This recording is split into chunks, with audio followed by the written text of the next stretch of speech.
Nous sommes à l'école publique de Konyambeta. Derrière nous, la direction, une image qui vaut 1000 mots, des mots qui minent le fonctionnement au quotidien de cet établissement scolaire, l'un des plus anciens de cet arrondissement.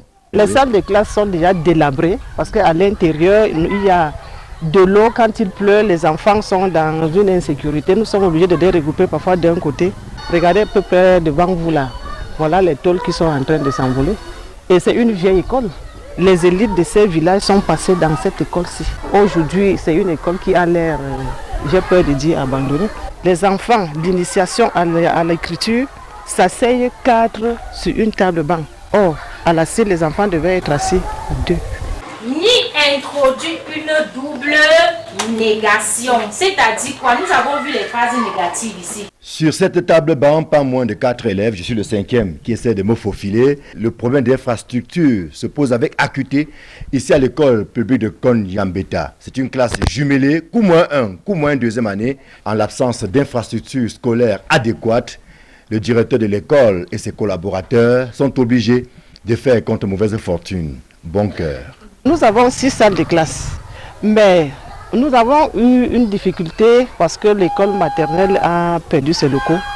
Nous nous sommes trouvés obligés de loger, de céder une salle de classe à l'école maternelle.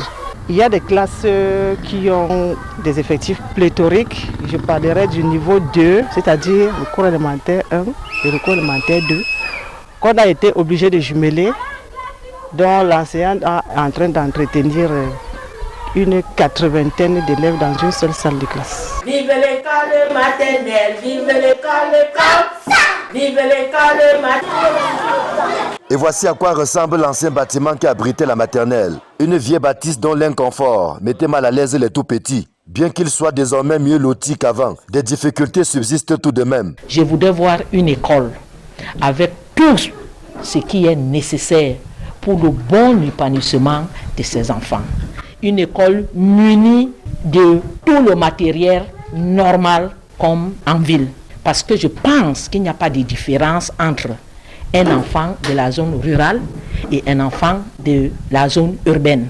L'absence d'eau potable et de toilettes fait partie des plus grands défis auxquels cet établissement scolaire fait face. La rivière la plus proche est située à plusieurs kilomètres, obligeant les élèves ainsi que le corps enseignant à se débrouiller comme ils peuvent. Il y a eu l'IRCODE. C'est ces gens-là qui nous ont accordé ces toilettes.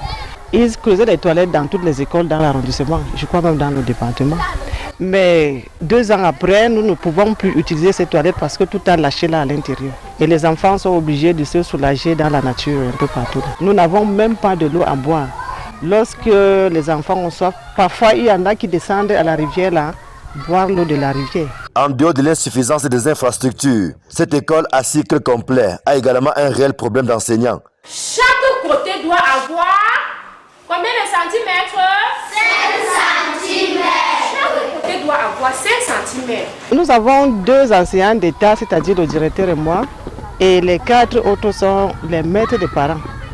Bon, ce qui n'est pas relativement bien, ça exige une pédagogie adéquate et dans des conditions telles que vous le voyez là, vraiment, c'est pas facile. À l'absence d'une clôture, des délinquants s'amusent à saboter certaines installations, allant jusqu'à s'attaquer à l'intégrité physique des élèves. Le vandalisme ne nous laisse pas. Hier, par exemple, il y a eu une grappe de haricots méchants, comme on l'appelle vulgairement, qu'on a trouvé dans une salle de classe. Et les enfants n'ont pas pu bien passer la journée parce qu'ils se grattaient, ça démangeait. Donc quelqu'un a eu le temps de s'y infiltrer et frotter, c'est pas moi, sur toutes les tables bancs. Ainsi va l'école primaire et maternelle publique de Konyambeta. Cet établissement scolaire qui accuse le poids de l'âge, broie du noir, pouvoir public, élite et force